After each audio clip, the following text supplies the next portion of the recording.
खबर राजधानी भोपाल से है, जहां पर सीएम हाउस में बीजेपी की बड़ी बैठक। वीडी शर्मा पहुंचे हैं सीएम हाउस। दूसरे चरण की वोटिंग से पहले बीजेपी का मंथन हो रहा है। कल होने वाले निकाय चुनाव की वोटिंग से पहले बीजेपी की अहम बैठक, बड़ी बैठक हो रही है सीएम हाउस में। वोट परसेंटेज बढ़ाने और मतदान को लेकर यह बैठक हो रही है।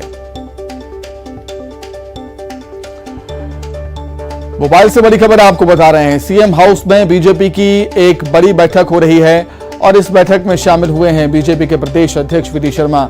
सीएम हाउस पहुंच चुके हैं बैठक में शामिल होने के लिए। दूसरे फेज की वोटिंग है निकाय चुनाव के लिए कल, और इससे पहले बीजेपी मंथन कर रही है। अधिक जानकारी के लिए हम बातचीत करेंगे। संवाददाता अनुराग श्रीवास्तव जुड़े हैं फोन पर। अनुराग, बेहद अहम दिन है निकाय चुनाव के लिए, दूसरे फेज के लिए वोटिंग और बैठक होना जरूरी भी। बिल्कुल, देखिए जो कल वोटिंग होना है वो बेहद महत्वपूर्ण है, क्योंकि 5 नगर निगम, 40 नगर पालिका और 169 नगर परिषद के लिए ये वोटिंग होना है। और पिछले चरण के चुनाव में जिस तरीके से वोटिंग का प्रतिशत कम रहा था, उसके बाद किस तरीके से वोटिंग के प्रतिशत को बढ़ाना है, कैसे घर घर तक पर्ची पहुंचाना है और कैसे आगे की रणनीति तय करनी है, इन तमाम मुद्दों को लेकर ये बैठक बताई जा रही है। बीजेपी के प्रदेश अध्यक्ष वीडी शर्मा मुख्यमंत्री निवास पर पहुंचे थे। बताया जा रहा है कि संगठन मंत्री हितानंद भी उसमें शामिल थे और इस बैठक में तकरीबन 2 घंटे तक नेताओं के साथ चर्चा चली है और किस तरीके की रणनीति कल के चुनाव को लेकर बीजेपी की होगी, किस तरीके से नजर वोटिंग के दौरान रखी जाएगी, इन तमाम बातों को लेकर इस बैठक में मंथन किया गया है। तो काफी बेहद महत्वपूर्ण कल का वोटिंग का दिन है और इसी मुद्दे को लेकर ये बैठक बताई जा रही है। ठीक है अनुराग, बहुत शुक्रिया आपका तमाम जानकारी के लिए।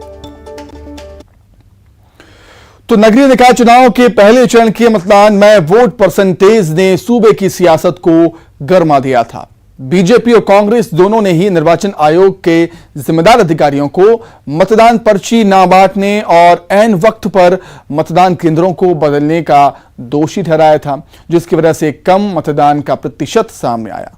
इस बीच माननीय के वादों से कम मतदान के चौंकाने वाले आंकड़े भी सामने आए। रिपोर्ट में देखिए आप।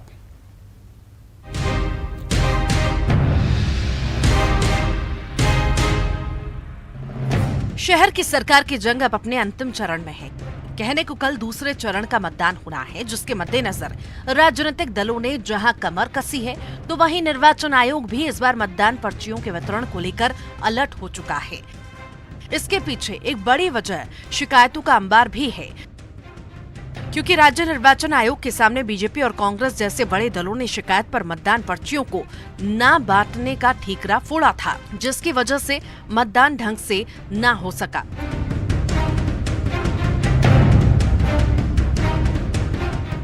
इस बीच बीजेपी और कांग्रेस जैसे बड़े दलों के बड़े चेहरों के वार्डों से मतदान का आंकड़ा भी चौंकाने वाला है। बात जबलपुर की करें तो शहर के 79 वार्डों के लिए 6 जुलाई को मतदान हो चुका है और इसी बीच शहर में कुल मतदान का प्रतिशत 60% तक दर्ज किया गया। जैसे तैसे मतदान का समय खत्म होने तक लोग घरों से निकले और वोटिंग के प्रतिशत को बढ़ाया। लेकिन जो बड़े चेहरे इस आम जनता का प्रतिनिधित्व करते हैं, उनके वार्ड में वे मतदान कराने से काफी पीछे रहे। आंकड़ों में देखें तो जबलपुर सांसद राकेश सिंह के सुभाष चंद्र बनर्जी वार्ड में मात्र 45.87% मतदान हुआ। केंद्रीय मंत्री प्रहलाद पटेल के शहीद गुलाब सिंह वार्ड में 49.12% मतदान हुआ। राज्यसभा सांसद विवेक तनखा के स्वामी दयानंद सरस्वती वार्ड में 54.96% मतदान हुआ। राज्यसभा सांसद सुमित्रा वाल्मीकि के डॉक्टर अंबेडकर वार्ड में 57.65% मतदान हुआ। पूर्व मंत्री तरुण भनोट के पंडित बनारसीदास भनोट वार्ड में 57.16% मतदान हुआ।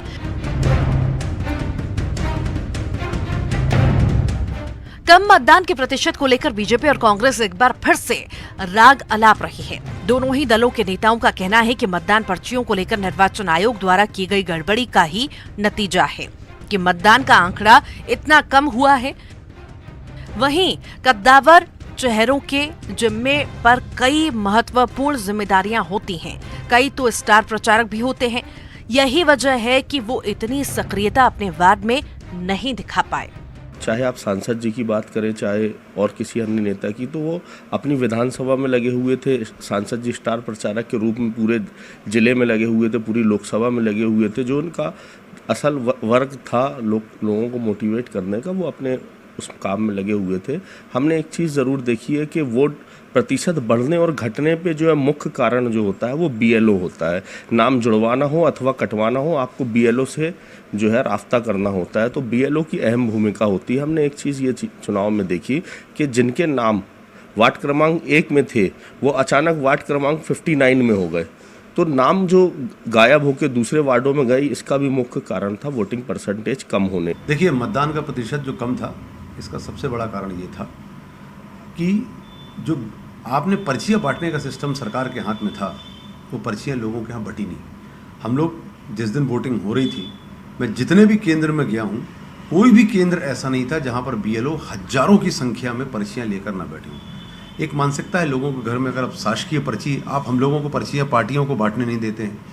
जब शासकीय पर्ची नहीं पहुँचती है तो लोगों को ऐसा लगता है कि हमारा नाम उसमें से कट गया है, और जब नाम कट गया है तो वो लोग निकल कर जाते ही नहीं है वहाँ पर वोट डालने के लिए। बहुत बड़ी खामी निर्वाचन आयोग सरकार सत्ता की थी। अब कल के दूसरे आखिरी दौर के संग्राम पर सबकी नजरें होंगी। वोटिंग परसेंटेज को लेकर अपने अपने दावे होंगे, किसे नफा किसे नुकसान का आंकलन होगा, लेकिन असली तस्वीर तो नतीजों के बाद ही सामने आएगी। प्रतीक मोहन अवस्थी, न्यूज़ 18 जबलपुर। देवास के रहने वाले दीपक प्रजापति ने JEE मेंस में 99.93% अंक लाकर पूरे मध्य प्रदेश का नाम रोशन कर दिया है। दीपक के पिता ने मजदूरी कर अपना परिवार चलाते हैं, और इतना ही नहीं, उन्होंने दीपक की पढ़ाई के लिए कई रिश्तेदारों से कर्ज भी लिया है। रिपोर्ट देखें।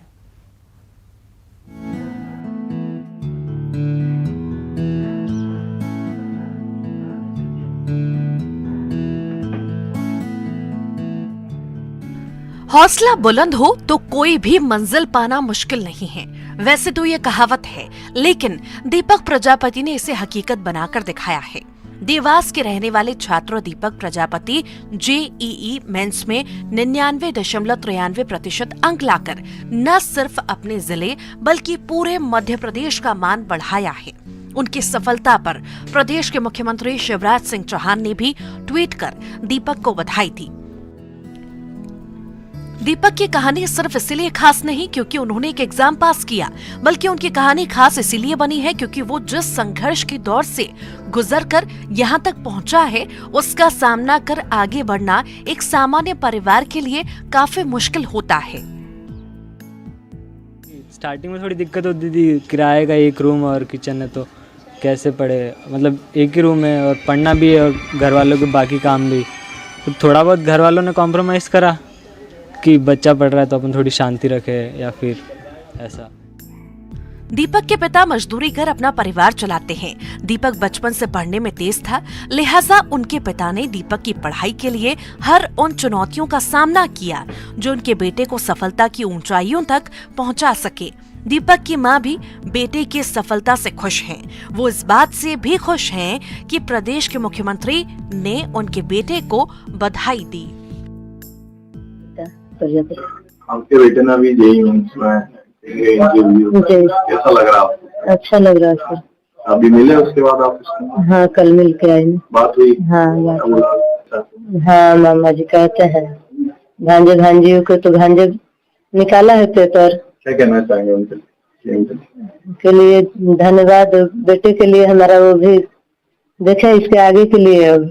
अपने पास तो जो मजबूरी है वो है ही सही, आगे ही बढ़े, आगे की पढ़ाई के लिए उनको हेल्प करनी पड़ेगी। दीपक की पढ़ाई के लिए परिवार ने रिश्तेदारों से कर्ज लिया, खुद को एक कमरे में समेटकर बेटे को पढ़ने के लिए इंदौर भेजा। जिस त्याग की मिसाल परिवार ने पेश की, ठीक उसी तरह परिवार के इस त्याग को दीपक ने भी अपनी मेहनत के बूते सूद समेत वापस कर दिया। परिणाम है आज दीपक और उनका परिवार उन हजारों लाखों परिवारों के लिए प्रेरणा बन गया है जो संघर्ष का सामना करने की बजाय हिम्मत हार देते हैं। वरुण राठौर, देवास, न्यूज़ 18, मध्य प्रदेश, छत्तीसगढ़। चलिए बात करेंगे आसमानी आफत की। देश के कई राज्यों में मानसून पूरे जोर पर है। इस वजह से तापमान में गिरावट के साथ ही लोगों को जलभराव, बिजली कटौती, आवागमन में परेशानी और कई जगह बाढ़ की स्थिति का सामना करना पड़ रहा है। खासकर गुजरात में कई जिले बाढ़ की चपेट में। देखिए, मॉनसून का जोर, बारिश घनघोर,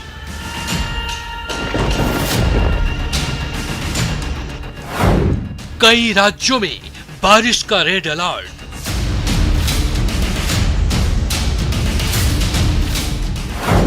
गुजरात में संकट बने बादल,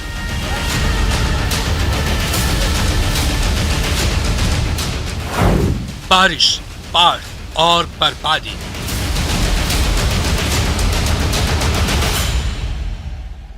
दक्षिण पश्चिम मानसून की सक्रियता की वजह से देश के कई राज्यों में बारिश या भारी बारिश हो रही है। लगातार हो रही इस बारिश की वजह से देश के कई राज्यों में बाढ़ की स्थिति बन गई है। खासकर गुजरात में बादल संकट बने हुए हैं और यहां 8 जिलों में बारिश का रेड अलर्ट जारी है। यहां एनडीआरएफ और एसडीआरएफ की टीमों ने मोर्चा संभाल रखा है। खासकर नवसारी, राजकोट और अमरवाड़ी में बारिश की वजह से हालत खराब है। यहाँ बाढ़ में फंसे लोगों को सुरक्षित स्थान पर भेजा गया है।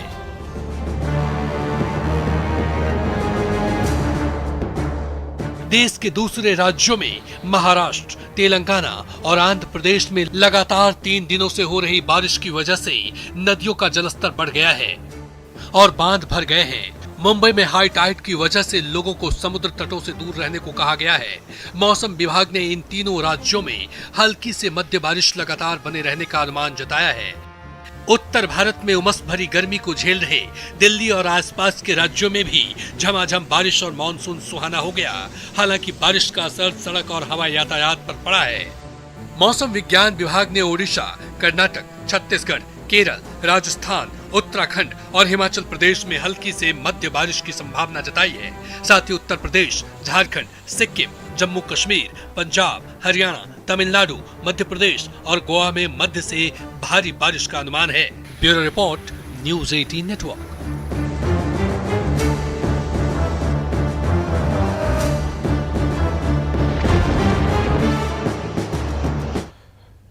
मध्य प्रदेश में भी इन दिनों आसमान से आफत बरस रही है। मौसम विभाग ने अगले 48 घंटे के लिए अलर्ट जारी किया है। मूसलाधार बारिश के चलते कई इलाकों में लोगों की परेशानियां बढ़ गई हैं। देखिए तस्वीरें।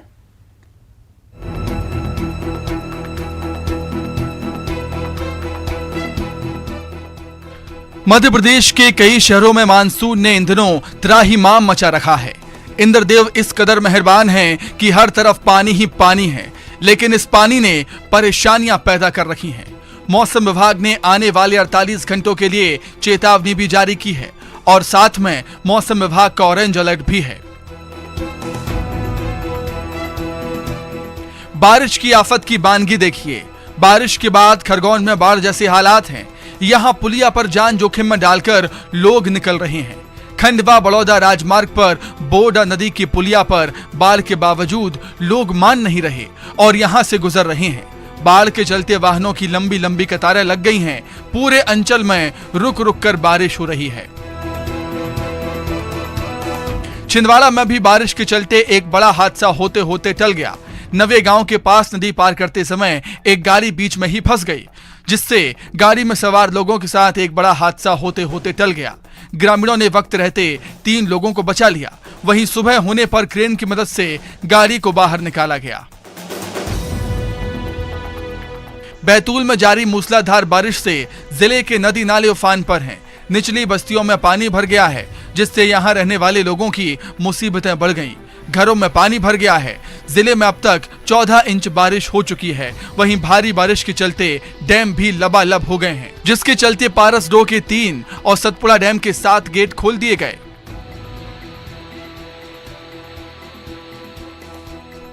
बांध के किनारे रहने वाले लोगों को अलर्ट जारी कर दिया गया है। गृह मंत्री डॉक्टर उत्तम मिश्रा ने बारिश के हालात को लेकर जानकारी दी। उन्होंने कहा कि बचाव दल को अलर्ट पर रखा गया है। टोल फ्री नंबर जारी किए गए हैं। बाढ़ नियंत्रण केंद्र बनाए गए हैं। 16 जिलों में बारिश के हालात सामान्य हैं। कल शाम से अभी तक जो बारिश हमारी 16 जिलों की है वह स्थिति पूरी तरह से सामान्य है, नियंत्रण में है। हमारी जो फोर्स है, चाहे वो पुलिस की हो, चाहे एसडीआरएफ की हो, होमगार्ड के जवानों, सभी को अलर्ट मोड पर रखा हुआ है। आफत की बारिश भ्रष्टाचारियों की पोल खोल रही है। बरगी के देवद्वार जाने वाले रास्ते पर बना पुल 2 टुकड़ों में बंट गया। नाले के ऊपर हाल ही में यह पुल बना था। इससे देवद्वार जाने और आने वालों को भारी परेशानी उठानी पड़ रही है। Bureau report, news 18 Madhya Pradesh Chhattisgarh.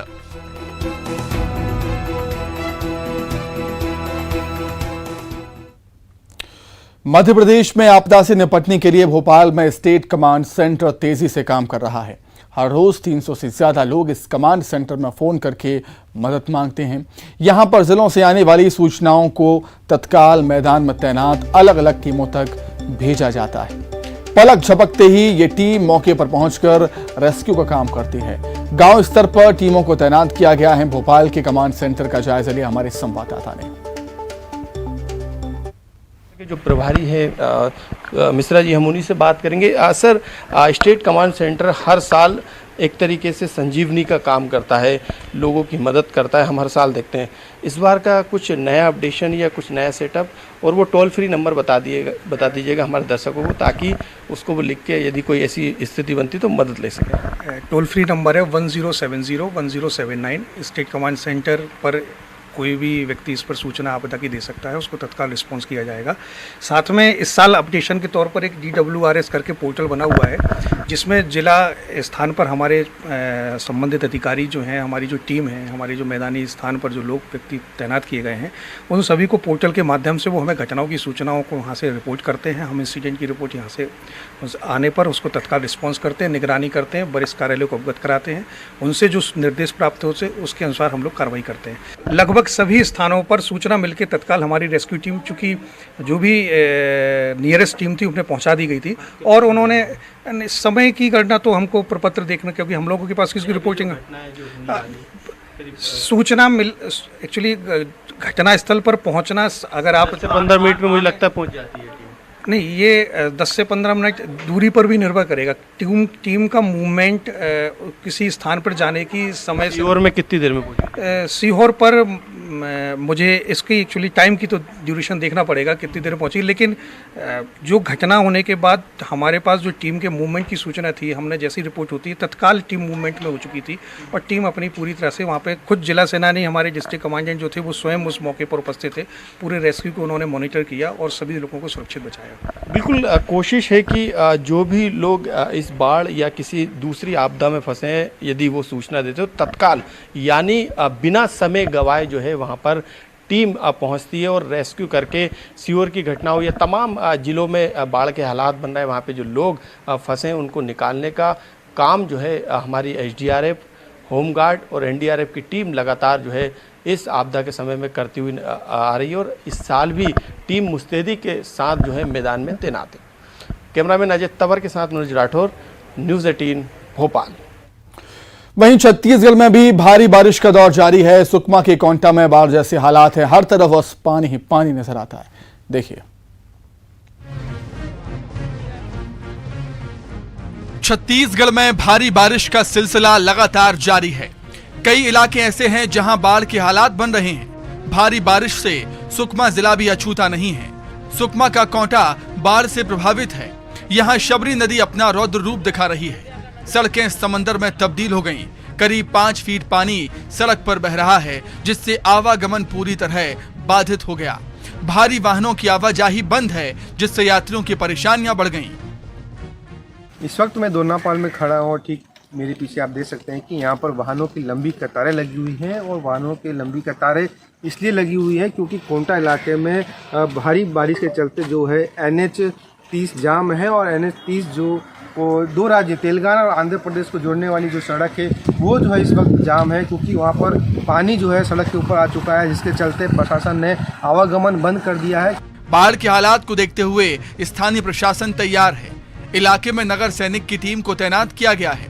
Motor boat भी है, ताकि लोगों को एक स्थान से दूसरे स्थान तक ले जाया जा सके।